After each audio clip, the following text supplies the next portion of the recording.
Hi, everyone.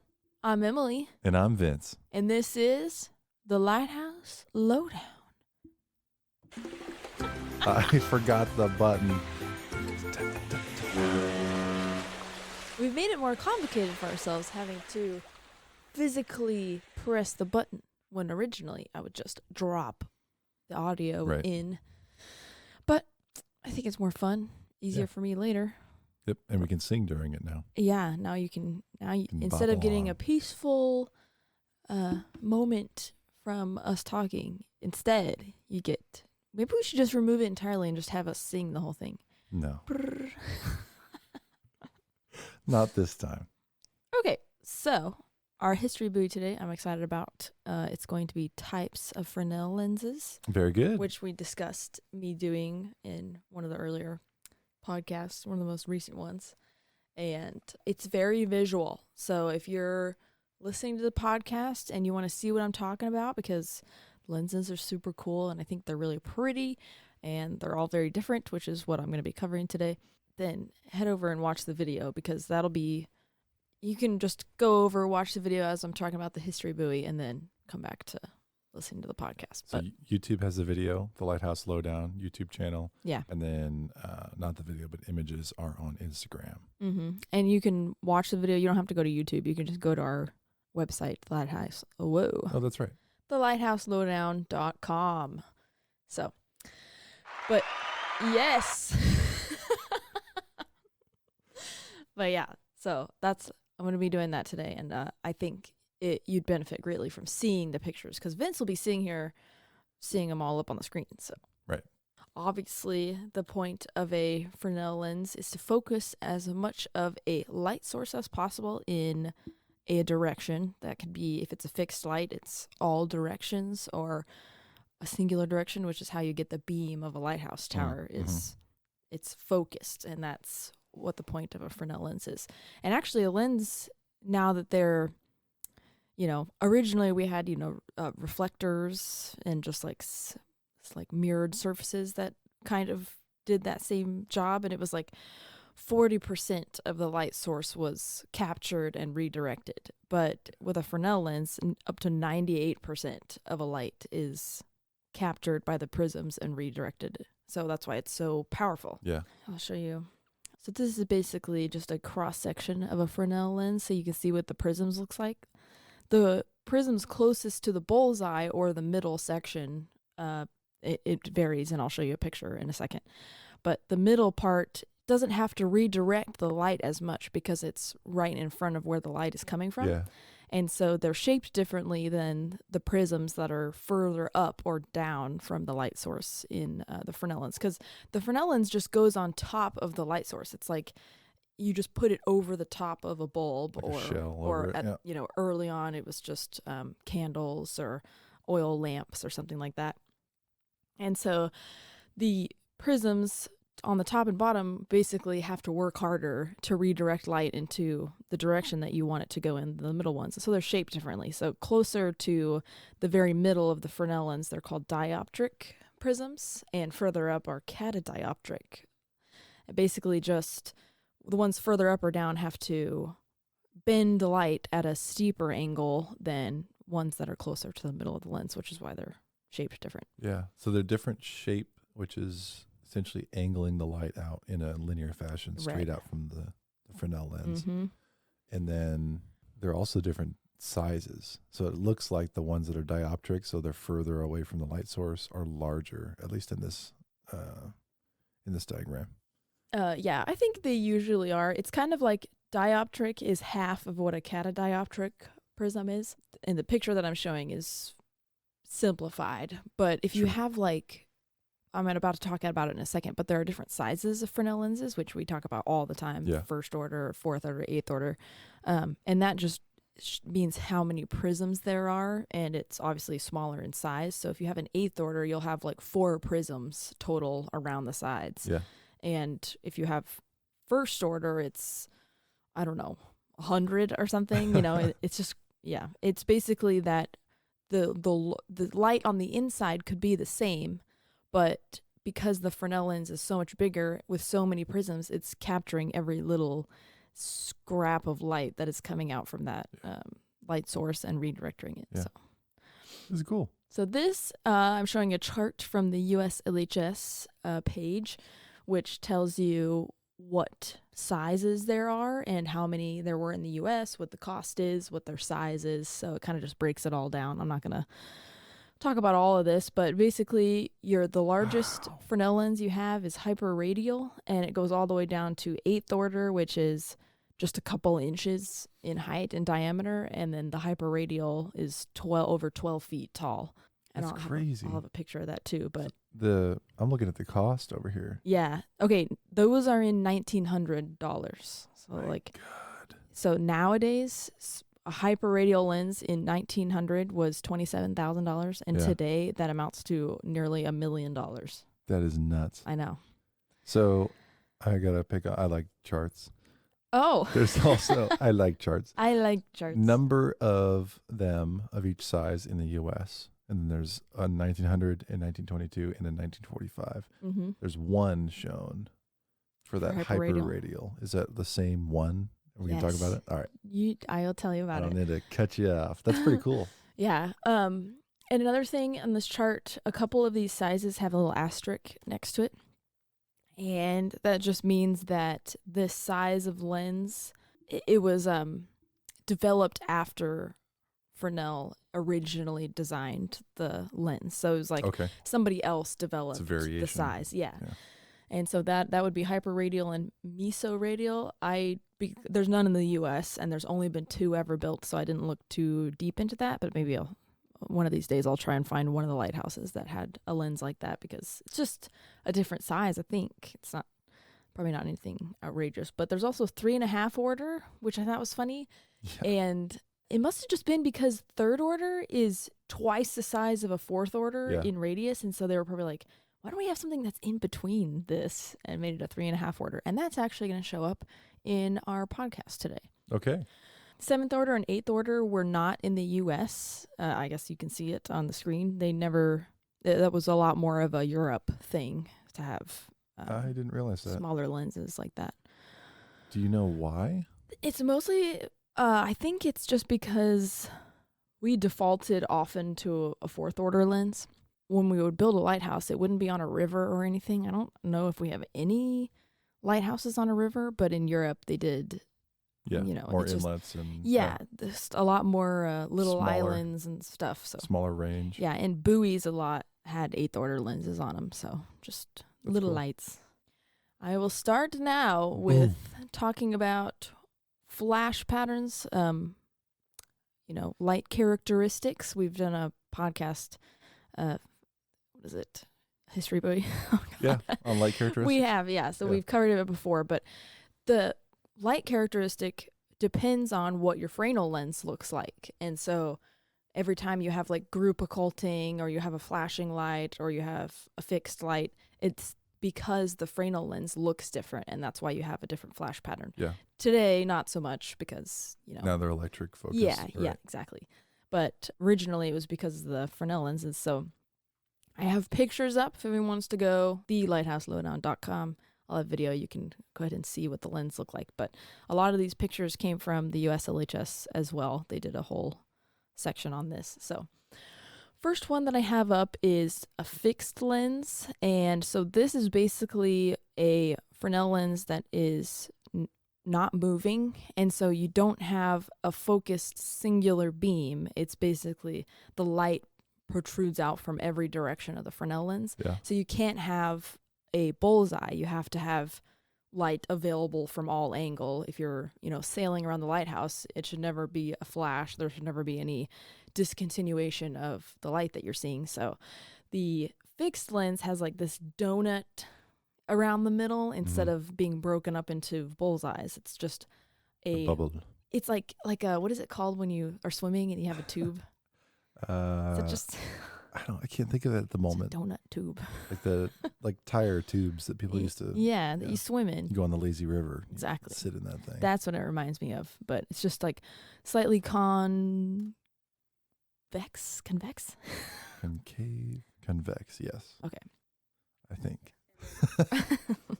From every side of that, you have the prisms that we were talking about. It's fun because in these pictures you can see the shape of them is that dioptric is just up. I can't think of the triangle that's straight on one side and then it has a right triangle. Isometric? Oh, man, we're really I challenging don't ourselves this know. afternoon. I could just move on and not say anything. Well, I wanted to say it's interesting. I don't mean to cut you off, but No. we talked about the diagram earlier. It was a cross-section cut of a Fresnel lens like this. And I never realized that what the attempt is, so you have your light source in the center. Yeah. And the attempt is to redirect all of the light from the light source straight out horizontally from all points on the piece of glass that is the Fresnel lens. Mm-hmm. I always thought of it as focusing the light to the center point of the Fresnel lens and then out, like as close as you get to a laser beam, to a direct beam. But really, so the actual beam height is several feet tall. What is this, like 12 feet tall?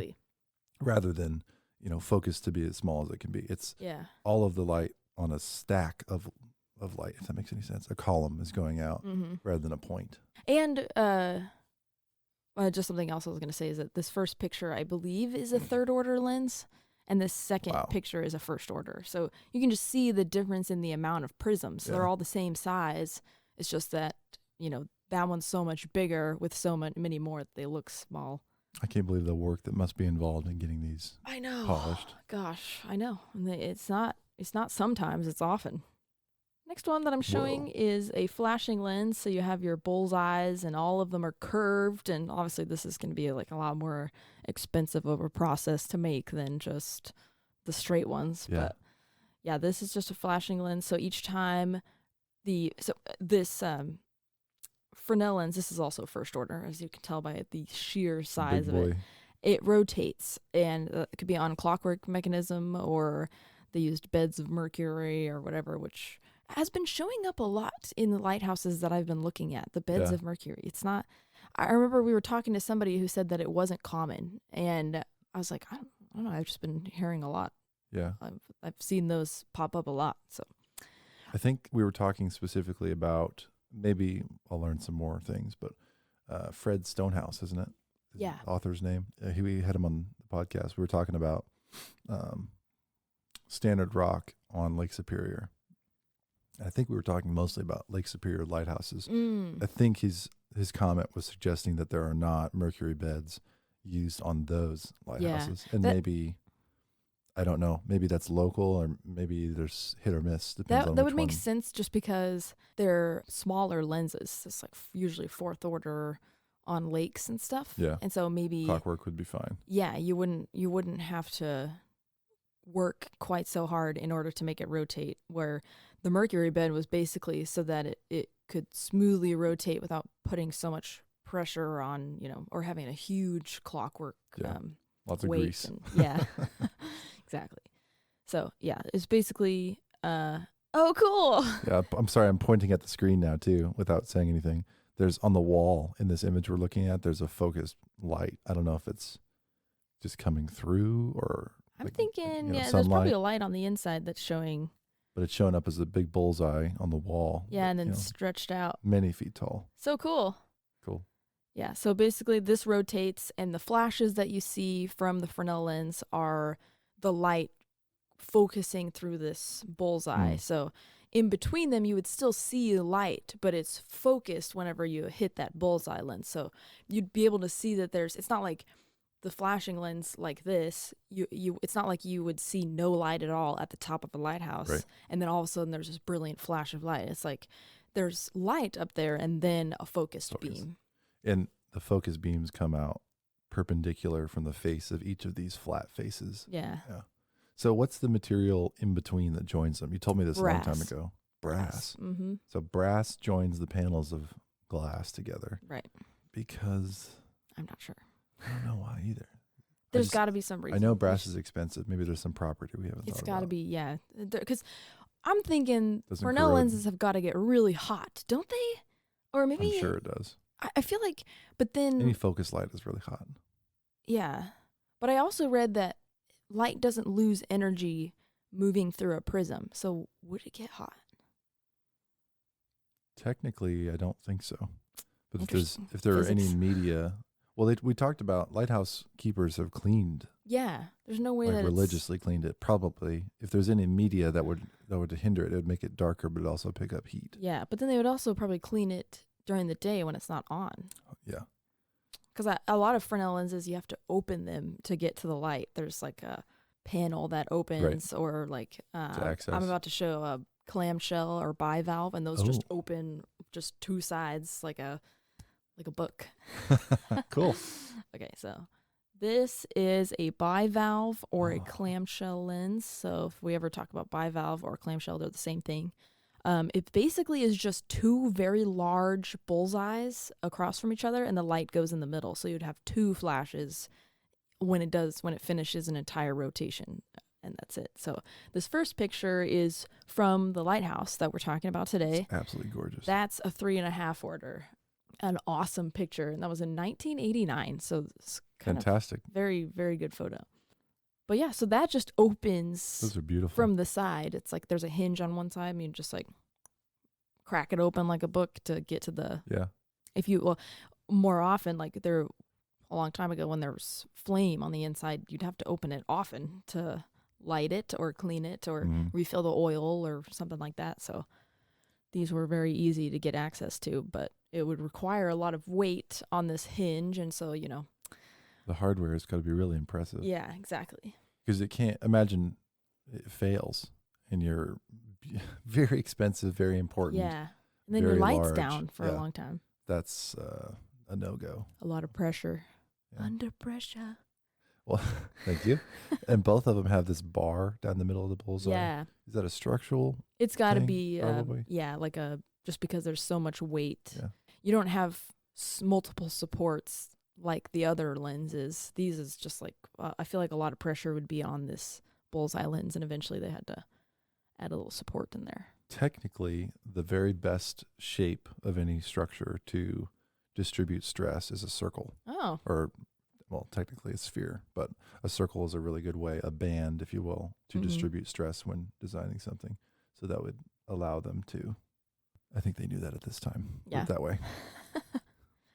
Next one I'm showing is group flashing, which is a light characteristic. I've also called this one double bullseye. Rock of Ages. Yeah, I don't know what that is. We'll find out. Start Point, England. Oh yeah, a lot of these are not from within the U.S. as well. So I have some examples that are not, especially because one of these lenses that I'm going to talk about, I don't think we have any in the U.S. And so all the examples from Ireland. Nice. But anyway, group flashing just means that you see more than one flash before there's the eclipse. So you'll see two fast flashes and then a moment where there's no flashing. So while the lens is rotating, probably. Yeah, it's exactly what it sounds like, group flashing. You see more, there's a group of flashes and then a period of darkness. So the way that this affects the Fresnel lens is that you can't have the lens separated evenly by bullseyes. You have to have them smashed together, which is how you end up with a double bullseye, basically like a nucleus, like of, two bullseyes two close little together. eyes smacked together. It looks like an owl's face. Yeah. Like a fish. So this one on the left would be two equivalent flashes, it looks like. And on the right, I'm looking at a half circle and then a full circle. So maybe if it were rotating, a very fast flash and then a longer flash. Like, I don't know that it'd be faster. It would be less bright, I would guess. Like I don't know. Half full, half maybe full. if I can find a video of it. This is, and we're looking at Start Point, England. Yeah. Yeah, it's cool. We've looked at Fresnel lenses many times for this podcast, and I've never really paid this much attention. It's very cool. And plus, this one's neat because it's in a very irregular shape of lens. Yeah. It's not symmetrical or anything. It's very, I guess actually the first picture is symmetrical, but it's goofy. Yeah. Also, group flashing is the lens that was in Point Arena Lighthouse, which is the last one that I covered. This is the one that I was talking about that's in Ireland. Two very cool examples. One of them very old, a first order biform lens, which sounds like what we talked about for Sweden, biform.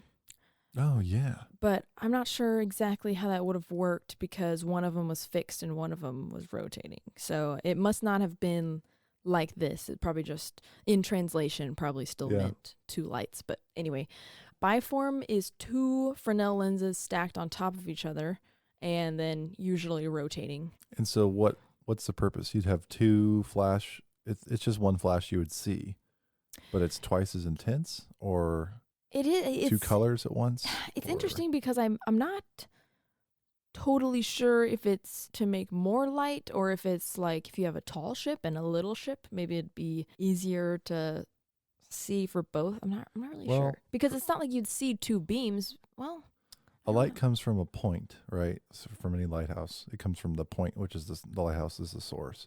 So if you wanted it to be brighter, this might be one of the options, because you can't put lights next to each other. They would contradict in one plane or the other. One would block the other, True. revolving. Yeah. So if they were one on top of the other, they would never be blocked. Right.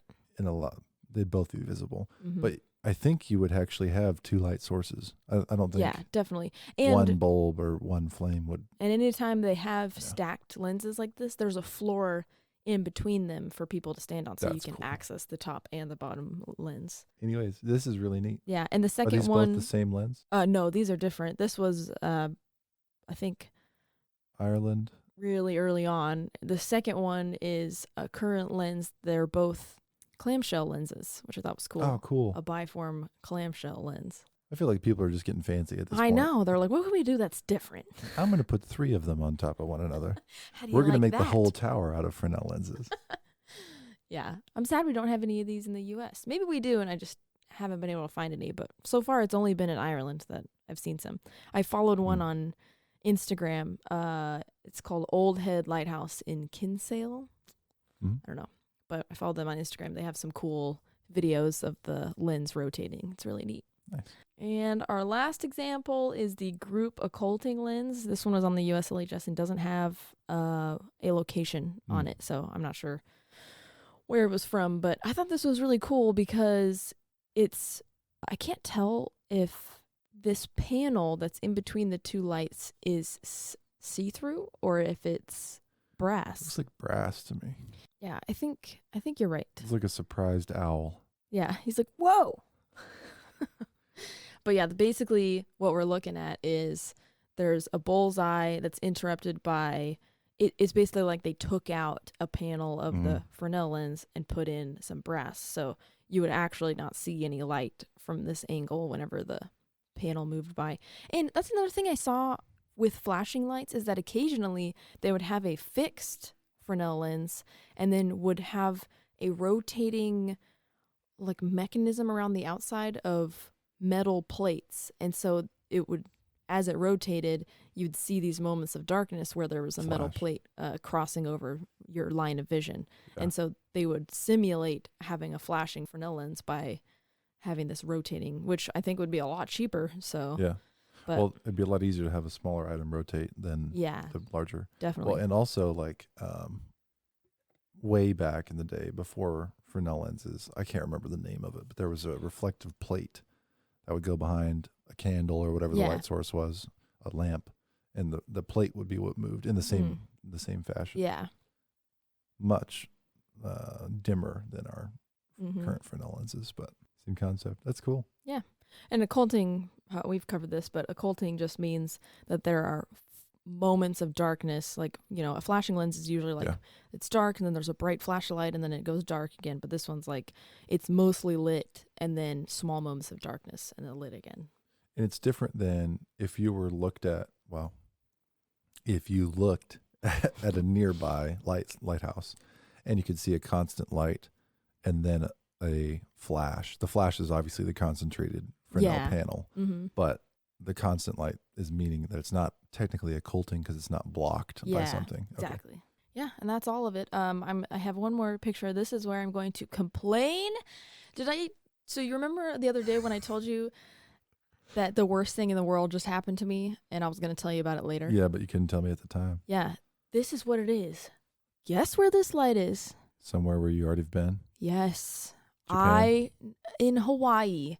Oh. My mom said, you get to pick. I'm not going to say her name. Oh, Mom. You get to pick any lighthouse just one that the whole family will go to. Mm-hmm. And I was like, oh, we'll just go to Barber's Point. It was the closest to us. You didn't have to hike to get there. This one had like a total of 2 hours of hiking, which would have been fine. And the drive was maybe an hour away from our Airbnb. So, you know, altogether, I would have been inconveniencing my family more by deciding to go to this lighthouse. But what you're looking at is the only hyperradial lens that is in the U.S. in Hawaii. And I was a singular self-made decision away from seeing it because it's still there. It's still the functioning hyperradiant lens, and I just missed out. I just missed out. I decided to not go. Have to go back to Hawaii. It's so awful. I was just so close. And so for those watching the video, I have pictures up of the little lighthouse. It's on the edge of a cliff, which is why it's so short and cute and stout. And the next picture is a little bit of a close-up of the lens in the lighthouse. And then the one after that is an older picture of before it was put in. And there's a man standing next to it. This lens is 12 feet tall, 12 tons in weight. It's pretty damn big. Honestly. The most explicit lighthouse podcast on the internet. I won't get over this for a long time, that I was a decision of my own away from seeing the only hyperradiant lens in the U.S., and I said no. This is 12 tons in weight? Yeah. 24,000 pounds. 24,000 pounds. I don't know how tall that guy cry. is, but it's probably 12 feet across in diameter. 12 feet tall. So he's probably a little short, Yeah, but he's not it's quite 6 foot. including the With his bowler hat. including the top. I feel like it's about 3 That times is his height. insane. So why is this a hyper radial? I'm not Hawaii sure. just wanted to flex on the rest of the U.S. They're like, you know what? I think I'll cover this lighthouse. I think Okay. because it's very cool that this lens is still in use, and you have to hike to get there. This is not like you drive up to it. You have to hike, and so someone has to hike out here. God, it looks so cool. And clean. I know it looks like a glowing egg of What's the light possibilities. source? Is that a modern beacon? It looks like a flame, but I know it's got to be like an LED It's got a very or something. warm color. Oh Wow. man, That's incredible. I'm Yep, so you missed out. excited. You screwed that one up. If I had been more educated on the subject, I absolutely would have been like, we're driving, we're hiking, and this area where the cliff that this lighthouse is on is beautiful. People do the hike not for the lighthouse, to see the view. Oh. Well, if only they knew, then they would do it for those who are traveling soon to Hawaii, which island is this? Oahu. Oahu has this one. We're going to cover it soon at some point. Man, yeah, Beautiful. Please live better. Make better choices than I did. Point Barber's pretty cool. That's the one you saw. Is that right? Yeah, it doesn't have a lantern room anymore, and so it's kind of a... God, this Sad. was so close. I just can't believe... I mean, Barber's Point is good. All lighthouses are special and wonderful in their own ways, but I really... The big one. Past self screwed my present self over. You have to go back. I will. I know. Now you hate I hiking, have to. so this is the way I can get you to go hiking, is to take you to Hawaii. 100%. All right, noted. I would 100% have hiked that. Goodness gracious. Okay, so we're going to move on. This is the end of the longest history movie of all time. And going to move on to our lighthouse, which what we're covering today is Montauk Point in New York. I've heard of it. New York. New York? I don't know. Pretty sure there's a song that I wanted you to take it off from. That might be Frank Sinatra. I'm not sure. I just know about it from Madagascar. Anyway, so Montauk Point Lighthouse, people say that if you were only to ever see one lighthouse in your entire life, this would be the one to go to. That's what they say. So not Boston Harbor Light, not Hatteras, Cape Hatteras. Honestly, this one's pretty old too. It's Triangle Island. It's Light. basically it's like the first lighthouse you would see as a immigrant or a settler coming from Europe.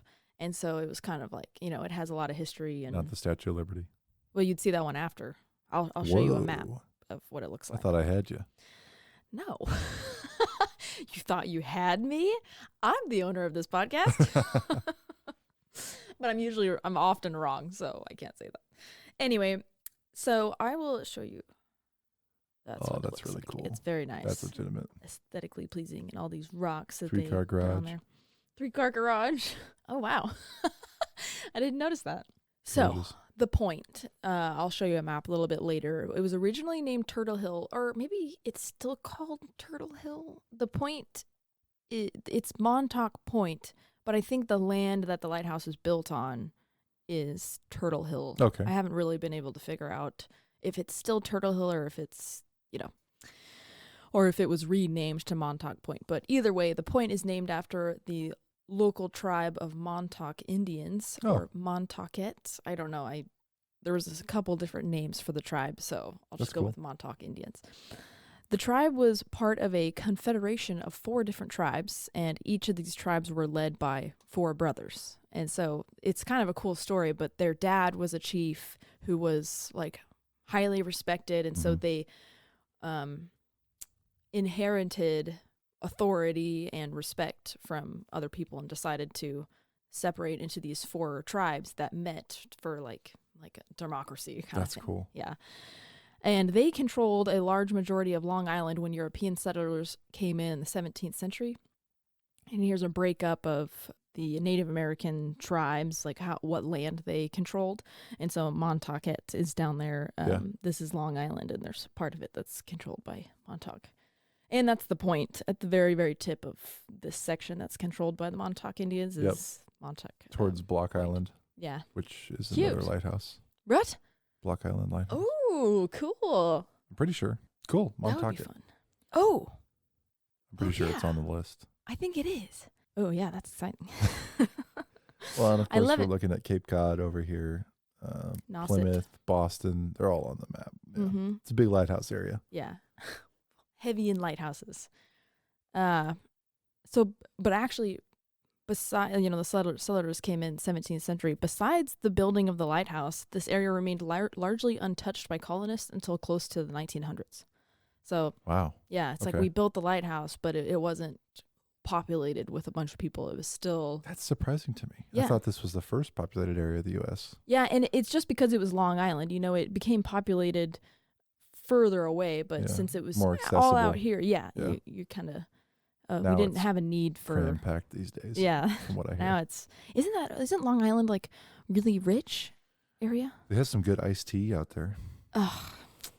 I can't turn down a Long Island iced tea. Funny. I think from what I understand, it's kind of a escape from the city, and I think it's a very wealthy area. That's nice. For people who can afford to have homes out there as well. Yeah. That's my assumption. I've never been over there. Big, nice houses. Yeah. But actually, this land only changed hands 3 times in 300 years. So. Okay. Changed hands from Native Americans to settlers. Yeah, right? And on and on. But, from 1655 to 1926, it only changed hands 3 times. So, according to legend, the natives would light fires on the tip of this point, a Montauk Point, to summon chiefs and warriors to council. Awesome. And following that, in the Revolutionary War, the British would light large bonfires at the end of the point to signal to their warships. So naturally, the next beacon that would be placed on this point would be in the exact same spot, and that's Montauk Point Lighthouse. That's awesome. Yeah. So it was used as not a lighthouse, but a beacon area. It was, definitely. Before the lighthouse. That's really neat. Yep. So in 1792, so we're going far back, not as far back as like Boston Light, but only like 80 years after that or something, George Washington himself authorized the building of this lighthouse due to the danger the land posed to getting to the main ports. Mm-hmm. And so here's a Google image of the land. You can see New York, where the Statue of Liberty is. You have to pass this. Long Island is kind of like if you're coming in, you would see Montauk Point Lighthouse before you would see Statue of Liberty or coming in. It's not that it's more important. It's just that a long time before. This is the indicator that you have a turning where you either go into the Sound or you're going up to Newport or you come to New York City. Yeah. That's kind of where it tells you. The builders made it like a fortress. I don't know what happened, but the lowest bidder was selected. I believe it was $22,000 at this time. That's a ton of money. They built the foundation 13 feet deep. I was like, what? It's just an unbelievable amount of effort put in. A lot of concrete. For being the lowest bidder. And this is 1790 something. Yeah, 1792. Okay. That's... It's significant. Yeah. I mean, today, if you said 13 foot of concrete for a foundation, I'd be like, yeah, no problem. Yeah, no, but this is like... You have some different methods. And it's in there. I mean, you saw the picture earlier. It's right on the edge of the point. So it makes sense that they would be like, this needs a lot of support. Yeah. But for the lowest bidder to put in that much effort, and George Washington himself said, he's quoted being like, this lighthouse is going to last a couple centuries. Being like, whoa. Yeah, he was making some comment about the budget. Yeah, he's probably like, wow, that's... He'd be right, because this lighthouse is still the original lighthouse that was built in the late 1700s. Wow. Mm-hmm. The same guy who built this lighthouse also built Cape Henry Lighthouse, which is another one that I really want to cover. He built that in 1791, so just before he built this one. Nice. And that one is still standing, even though it hasn't been touched in over a century. Where is it at? Cape Henry? Virginia? I should look it up, but I didn't, I wasn't, I started looking into it and then I was like, no, we are focused on one lighthouse right now. Do not get confuddled by looking up other lighthouses. But yeah, you can still climb it too. It's not like it's decrepit and still standing. It's like solid. That's awesome. Anyway, good for them. So yeah, I know that guy should get a medal for his engineering, strong lighthouses. Construction only took 5 months, and it was lit November 5th, 1796. So 4 years away from the turn of the century. It was the first lighthouse in New York State. Preceded a lot of different lighthouses, but this is the first one. The tower is octagonal and made with red Connecticut sandstone. It was originally 78 feet tall and all white, but as you saw in the picture, now it has a red band around it. That happened in 1899, so that was 100 years after it was originally built that they changed its day mark. Here's what it originally looked like. This picture was in 1884, which is the earliest photo I've found in the USLHS. So cool. I'm sure there's earlier ones, but 1884, I think the earliest picture I had seen from them was 1899, I think. That must have been incredible at the time. To take a photo? Like to build that. Oh. And the photo as well. But look at the foghorn coming out of the... Oh, yeah. The foghorn looks like it's several feet, like a trumpet bell. It's as tall as that guy, yeah. Coming out of I assume that's where the steam whistle or foghorn is at. Anyway, the first head keeper was 64-year-old Jacob Hand. Rock and roll. He should be retiring, and he's not. And he got the job on the stipulation that his grandson, Jared, would help him as an assistant keeper without getting paid. It was like a package deal. Yeah. two in the family for one price. Yeah. So Jacob served for 16 years. This guy was 80 by the time he decided to stop being a lighthouse keeper. That's really impressive. You think about your grandpa climbing the lighthouse several times a day. It's just mind-blowing. I can't... Especially back then, 64 was not the 64 that it is today. No. And I want to know what he did all that time to be 64 and still be physically able to do all this hard work for 16 years. It's crazy. Crazy.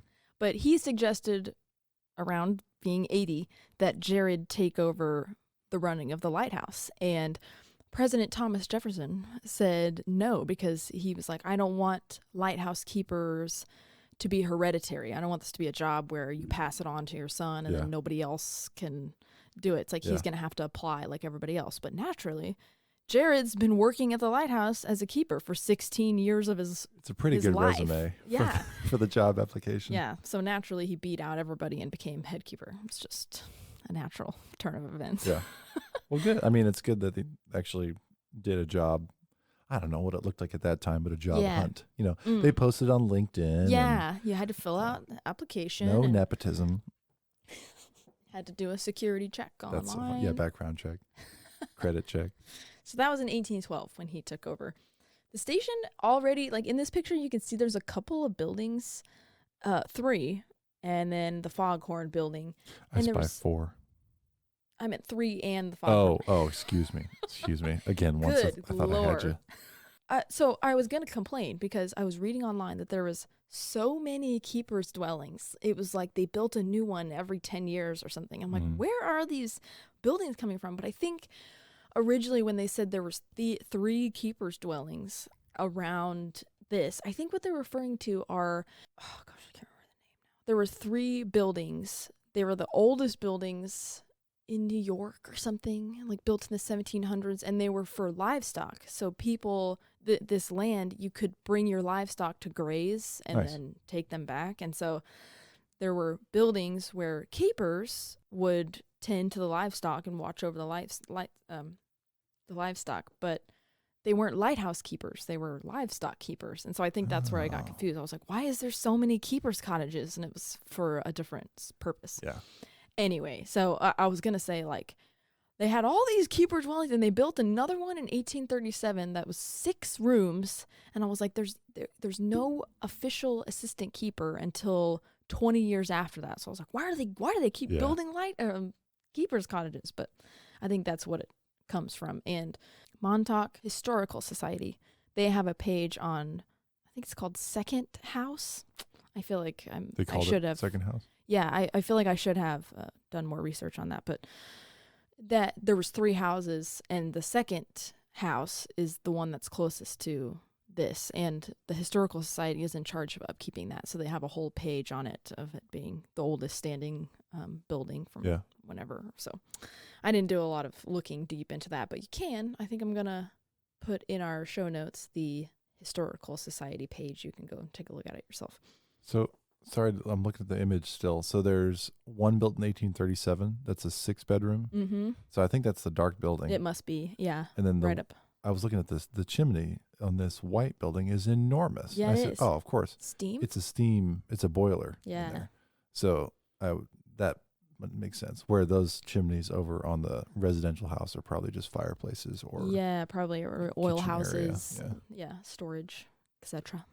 And then the rain, it looks like there's a gutter that goes over to something. I wonder if it doesn't feed into the boiler building. That's good. I think. That's a nice observation. I think you'd be right. There's probably a cistern underneath the foghorn building. Really cool. It's an impressive image for 1884. They probably had to stand there like that for a long time, the people in this picture. Remember, it was like a flash and you had to not move for a long time? Yeah. What is that called? Exposure photography? Yeah. I'm not sure. I think it is. 1880. I was born in 1995, so it's crazy. This picture is 110 years older than you. And up there, they've got a lighthouse or a lightning rod, I think. And one of my favorite parts of this lighthouse, and they restored it to be exactly the same as it was in this picture, the balcony. Look at this like X-shaped balcony. It's just like a very fancy, detailed balcony. I wouldn't expect the lowest bidder to put so much effort. I've never... They're like, we're going to be the lowest, best bidder. They're like, best foundation, best balcony. Also... I've never considered this until this moment. The balcony, is that what it's the official? Well, gallery. I just did an episode covering what these are called, but yeah. So that thing gallery. You walk on is lower than the light room, probably because if it was the same level, you'd be in the beam of light. No, look, there's another one. That's the lantern gallery, and then there's the main gallery is below that where it's. I was talking about it's in line with the storm room or the watch room. Oh, where the floor is that's inside the tower. Yeah. Where the clockwork would be hung and such. Mm-hmm. Well, never mind.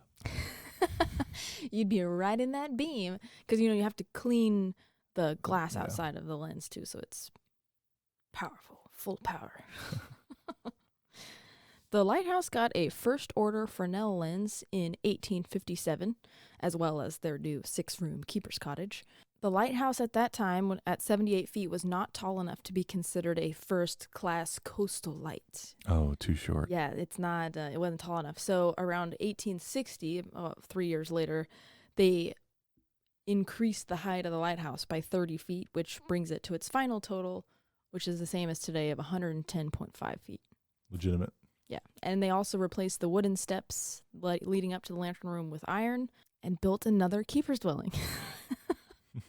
And one of them is today the museum that it's like highly rated, the coolest museum ever.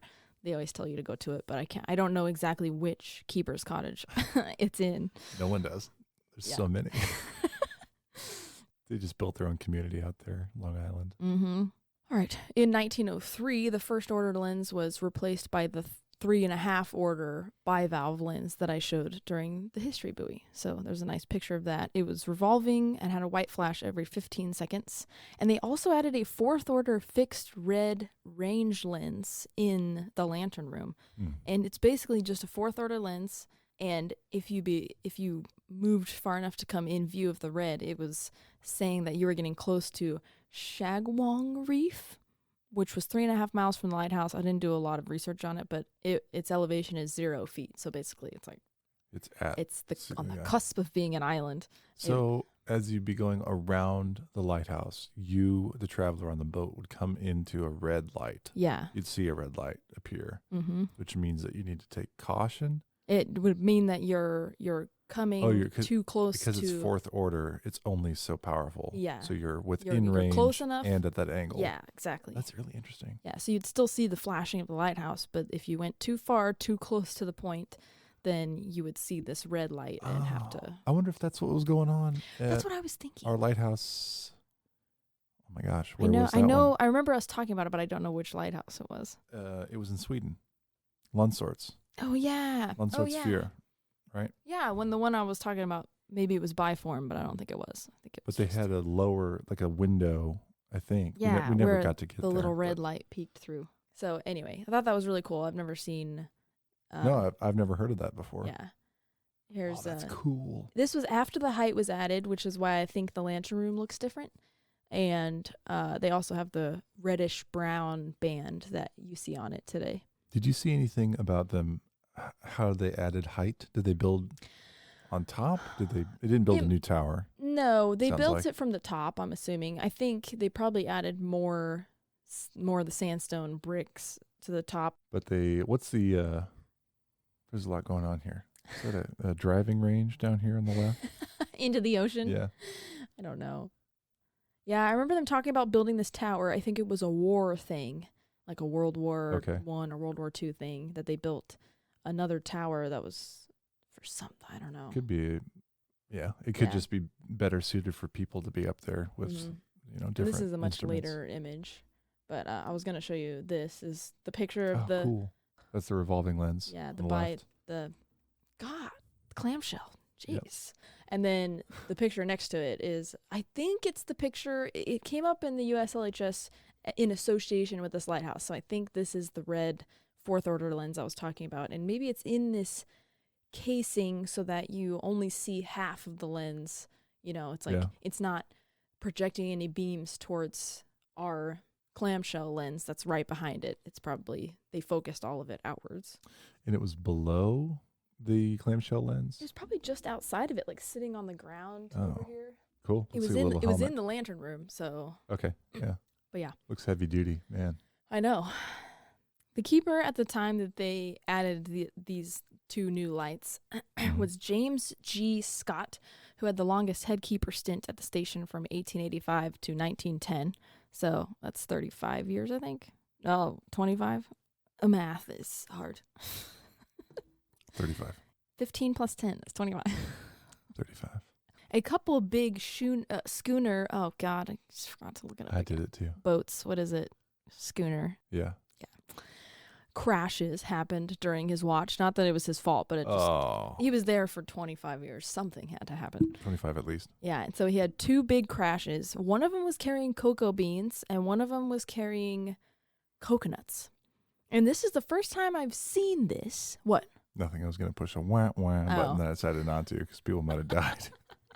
Yeah, right. I don't think so. I think it probably would have mentioned that. It didn't. So cocoa beans and coconuts, and they got them confused. That I noticed the first time that I've noticed that if something crashes and stuff washes ashore, you just get to keep it.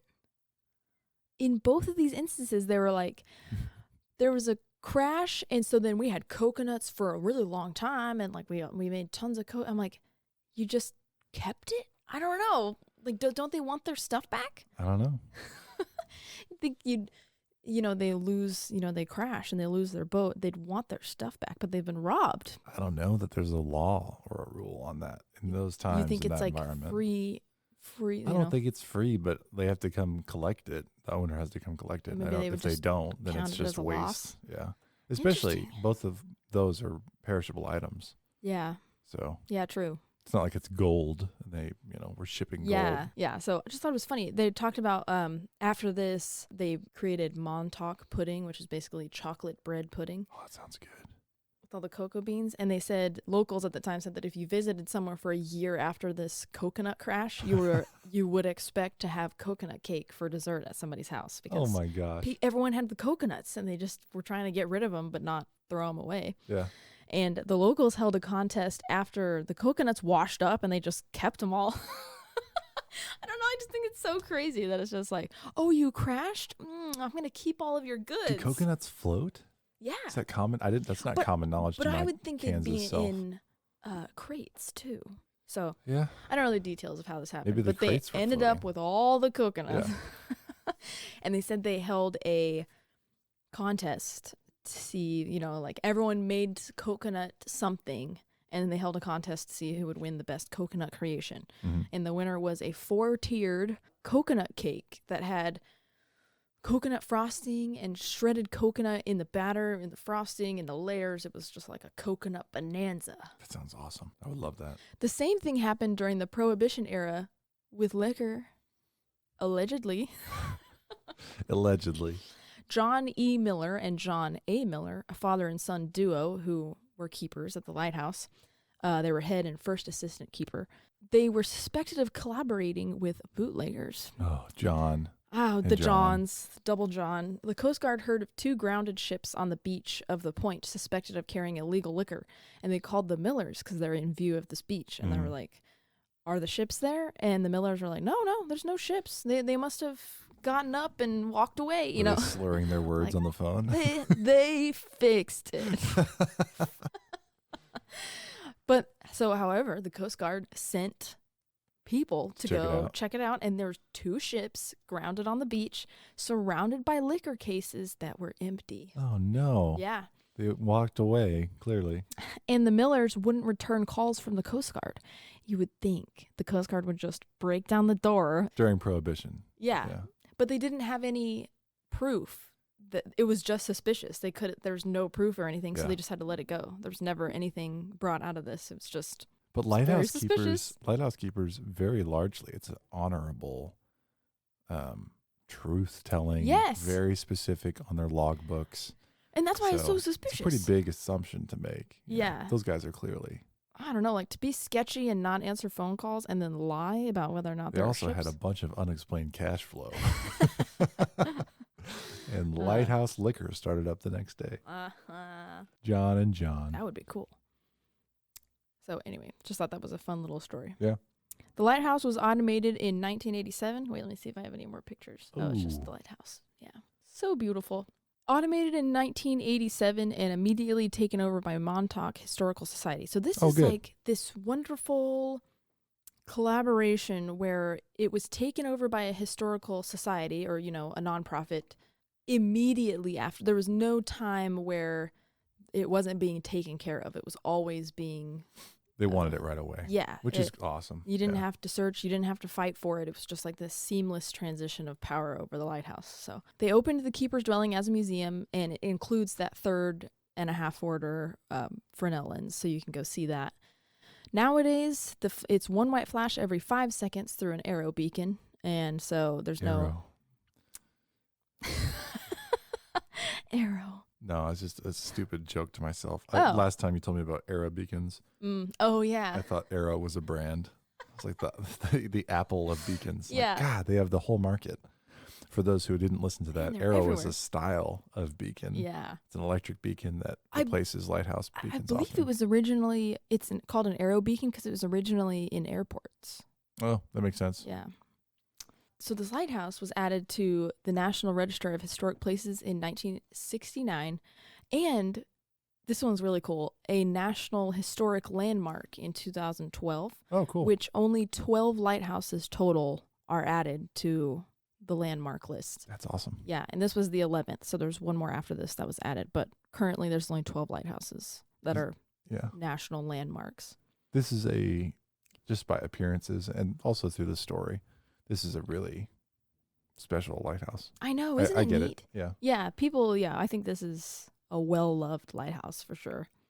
I got to say one more thing while we're here. Sure. This image, that tower that was added for wartime efforts. Yeah. So there's the top, which is a railed, you can be on the top. Yeah. And there's 3 different stories with like bunker style windows. I almost wonder if it's not like a gun tower. It looks like that. It looks like what we climbed into in Hawaii.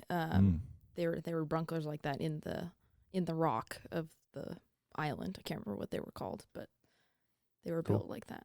So, yeah, it did talk about that tower, but there was a lot of details about this lighthouse, so I had to skip. Yeah, I had to we're a sacrifice lighthouse. some of them. Yeah, we're not a gun tower. That's not a podcast. lighthouse. Yeah. Although there happens to be gun towers at a lot of lighthouses. That's true. Well, yeah, because people are always trying to bomb them. It's evil. Well, and they got good lookout points and ports nearby. True. So the first image we saw overhead had like this beach that we're on now in the image. It had some surfers, I think, people with surfboards. Yeah, maybe it's a good surfing spot. I have heard that this is a well-traveled beach, that it's very popular to come to. And in this picture, there's a lot of rocks. Obviously, they had trouble with erosion. And and I didn't make notes on this, but they obviously were worried about losing the lighthouse because of erosion. And this lady came and suggested that they cut this coast into terraces, like steps in the side, and then plant, grasses and local plants and everything, and that stopped erosion. It's like she solved the problem. And then later on, the Coast Guard added all this riprap along the side too. But I should have covered it more because she did that to save her own house or something. She kind of came up with the idea, proved that it worked, and then came to the lighthouse and was like, I have an answer to your problem. I've heard of that before. Yeah. I think they do that for multiple reasons with different types of grapes and olive growth that cut terraces. I think they do that with tea leaves too in Japan. We saw a lot of those. The root systems stabilizes the soil rather than, a sloped. Yeah, the sand doesn't fall away because it's being held together with roots. That's genius. Mm-hmm. Yeah, so, she literally saved the lighthouse from being having to move or... That's cool. Get destroyed. Yeah, we move a lot of lighthouses. It's not easy. It's like it's our job. This one, they'd have to move all 17 houses, too. It'd be a challenge. That's hilarious. So 1999, a 3-phase restoration project was completed, and this is why I covered the lighthouse. They had another restoration, 3-phase restoration, that started in 2019, and they just finished it. As of recording this podcast, it'll post later, but as of recording, it was 2 weeks ago they finished. Oh, wow. Started in 2019 and just finished. Wow. I know. That took a lot longer than building the lighthouse took. Yeah, I know. 5 months. Yeah. So the first phase was completed in 2019. They repaired metal in the lantern room, the catwalk, and the top of the tower. So anything metal, they fixed that up. The second phase was the most extensive. It included all stone and mortar repairs and paint stripping. This started just as COVID hit, so they faced a bunch of problems with supply chain issues, and basically it extended their projected completion time of this restoration. But they started back up again, I think last year, and completed... 2022. Yeah, and then completed... Maybe it was 2021, I can't remember. But they completed that phase this year in the spring. And then the third phase was recoating the lighthouse. It's like this... It's this coating that protects the brick but allows it to breathe so that water doesn't get trapped. Yeah, I can't remember if we covered that already. I've heard about that for houses even. You can, but you shouldn't paint brick because of the moisture content. It will break down. So you can I forget, bleach it to make brick white on your house. You can actually take the color out of it. It's not bleach, but it's a process like that. Yeah. Whitewashing rather than just, it's not actually paint. And then I don't know how they do the red, but some more to learn. I think it is paint, but then specialized. There's special paint, and then there's a coating on top that protects everything. But anyway, the best month for doing that is June. I'm not sure if it's because of the temperature or the moisture in the air or something, but they were able to do that, and it was finished on time. So they posted a picture of the visible brick version of the lighthouse, which is really fun. I think here's a picture when they stripped it, so you can still see where the stripe would be. I don't know if it's just over time, over 100 and something years, you stain the bricks. But that's the image I'm going to use for our YouTube picture. Okay, yeah. But it's a good one. It's so cool. Yeah. Look at the ironwork inside of is it cupola? Is that right? Up top? Oh, yeah. This is so pretty. This lighthouse is so visually appealing. Even naked. We like it naked. But yeah, you can see the whitewashed area, and then I assume that's the red stripe. It looks blackened. Yeah, so it didn't have the same process. Well, in stripping, several hundred years of paint, right? I mean, or finish, whatever the finish is. Right. And then small bricks up top. Probably part of the addition. Mm-hmm. Really neat. But yeah, they posted another picture of this. I didn't put it in the slideshow, but there's a lightning rod too. The cable going down the side. Oh, yeah. Good eye. Their Instagram is MTK_lighthouse. So at MTK, which is Montauk Point Lighthouse. And you can see pictures. They did it was officially completed on August 16th, 2023. They did a ribbon cutting ceremony where they celebrated all the people who made it happen. And I think the mayor was there. And they posted pictures of all of that on their Instagram and all the steps of doing the restoration. So you can go and check it out. And yeah, another thing that I wanted to point out is that Montauk Point decorates like crazy for the holidays. Look at this. Whoa. It's amazing. Every crease of the lighthouse is covered in lights. And the keeper's cottage, they surrounded every window with lights, the roof, the chimneys. Man. It's so cool. Have we talked about Montauk Point before? Because that's like a mast pole. I don't think we have. But we've seen that somewhere else too. I wonder if there's some meaning behind that we don't know. It's like a ship mast, like a cross. You focus on things that I would never pay any attention to in pictures. Sorry. No, I just think it's funny. It's like I'm just like, look at all these lights, and you're like, there's a mast in this picture.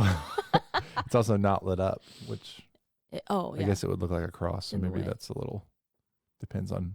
To me, it looks like a sword sticking out of the ground. Yeah, I just think that it's really pretty. That's a lot of lights. Because the tower is 100 feet tall now? 110, yeah. Yeah.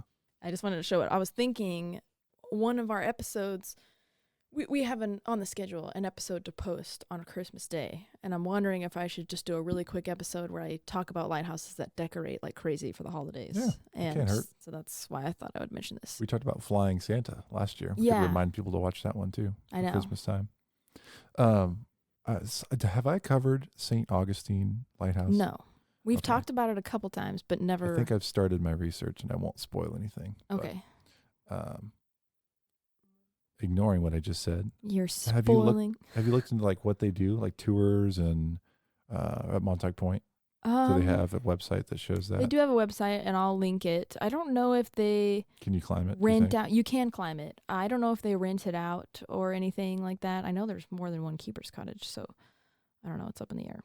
I haven't looked exactly what they offer, but they have a lot of different facets to their website. So it's just another place I'd love to go. I know. All these lighthouse locations. Add it to the list, and they're all spread out. Why are they all spread out? Well, I've never been to New York except for once. Yeah, and it was recently. We were there for what? Couple hours. Yeah, we just saw Times Square. We did Times Square and Central Park. We got pizza close by, and then we went back to the airport.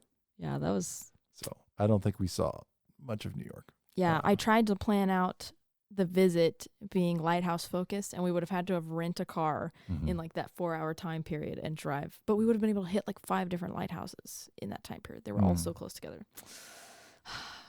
We'll do it on our own. Yeah, on our own figure trip. it out. Really good episode. Thank you. Anyway, that's Montauk Point Lighthouse. It's awesome. Apparently the one to go to if you are only going to go to one lighthouse. I think people might contest that.